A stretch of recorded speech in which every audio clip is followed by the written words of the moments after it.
¿Sabías que las pruebas más duras pueden ser el preludio de las mayores bendiciones?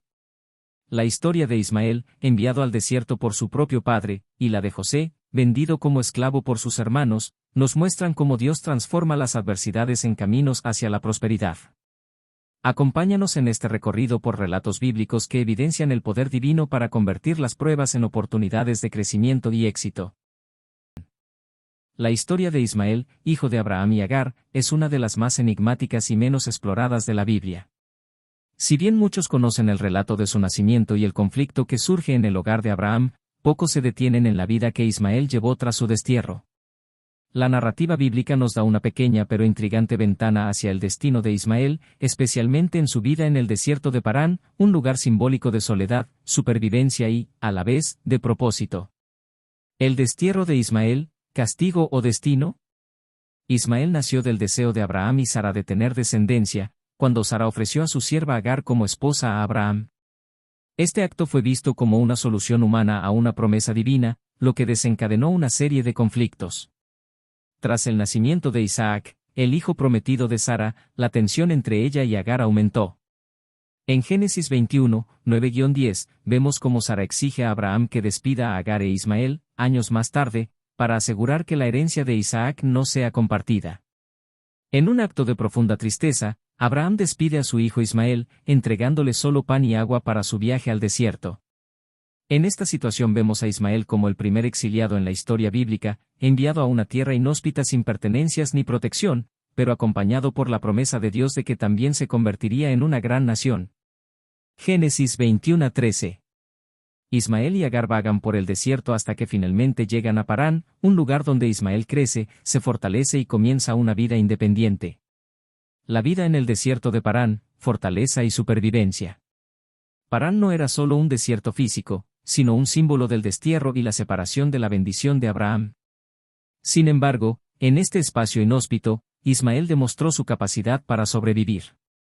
Génesis 21:20 nos dice que Dios estaba con el muchacho, y creció, y habitó en el desierto, y se hizo un tirador de arco. Esta breve declaración revela una etapa de la vida de Ismael que suele pasarse por alto, su transformación en un cazador y guerrero, aprendiendo a manejar el arco y a depender de su habilidad para subsistir en un lugar difícil.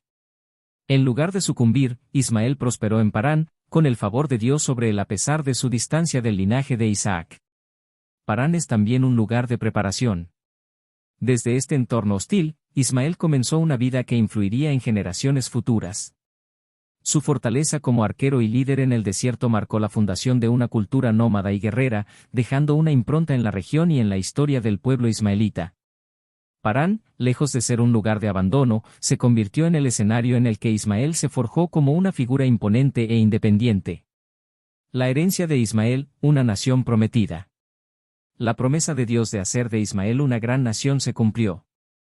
Su vida en Parán le permitió desarrollar habilidades y establecer lazos con tribus de la región, construyendo la base para la nación de Ismael, que más tarde se expandiría por la península arábiga. La esposa de Ismael, quien fue elegida por su madre de entre el pueblo egipcio. Génesis 21:21, también indica la mezcla cultural que Ismael traería a su descendencia. Su linaje se convertiría en una nación fuerte, cumplida en el desarrollo de los pueblos árabes. Descendencia de Ismael. La descendencia de Ismael, el primer hijo de Abraham, es notable en la historia bíblica y se relaciona con varios personajes y pueblos significativos. Según Génesis 25, 12-18, Ismael tuvo 12 hijos, quienes se convirtieron en los patriarcas de las tribus ismaelitas. Entre ellos destacan nombres como Nebaiot, que se asocia con la región de Nabatea, y Kedar, cuyos descendientes se mencionan como un pueblo guerrero en el norte de Arabia. Ismael también es considerado un antepasado de Mahoma, lo que resalta su importancia en la tradición islámica. La influencia de Ismael se extiende hasta lugares como Egipto y Arabia, y su legado perdura a través de las generaciones, resaltando su rol en la narrativa bíblica y en la historia del pueblo árabe. A menudo se le conoce como el padre de las naciones árabes, lo que posiciona su descendencia como un componente crucial en el contexto de la fe y la cultura de la región. Reflexiones sobre el primer exiliado. La vida de Ismael es una historia de resiliencia, supervivencia y cumplimiento de promesas en circunstancias adversas.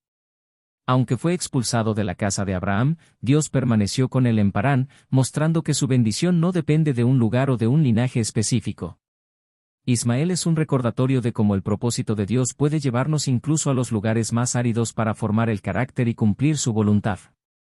En el desierto de Parán, Ismael no solo sobrevivió, encontró su destino y dejó un legado que aún resuena en la historia de los pueblos árabes hasta hoy. Años más tarde nos encontramos con los descendientes de Ismael, los ismaelitas. En el desierto se encontraron con José y sus hermanos.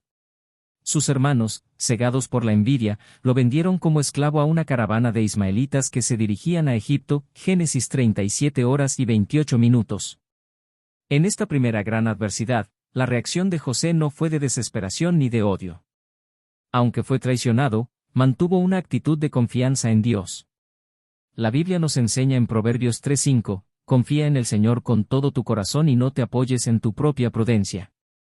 Esta actitud de confianza lo mantuvo firme incluso en medio de la incertidumbre. Esclavitud en Egipto y la tentación. Ya en Egipto, José fue vendido a Potifar, un oficial del faraón. A pesar de ser esclavo, su integridad y dedicación pronto lo hicieron destacar, y Potifar lo puso al frente de su casa. Sin embargo, la esposa de Potifar intentó seducirlo.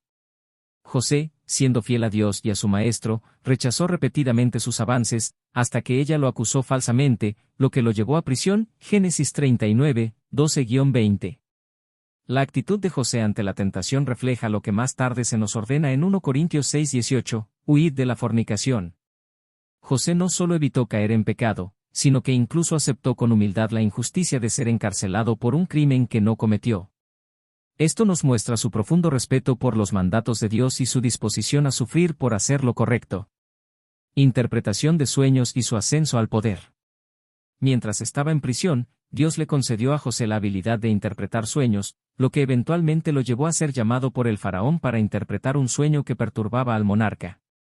José reveló que Egipto enfrentaría 7 años de abundancia seguidos por 7 años de hambre.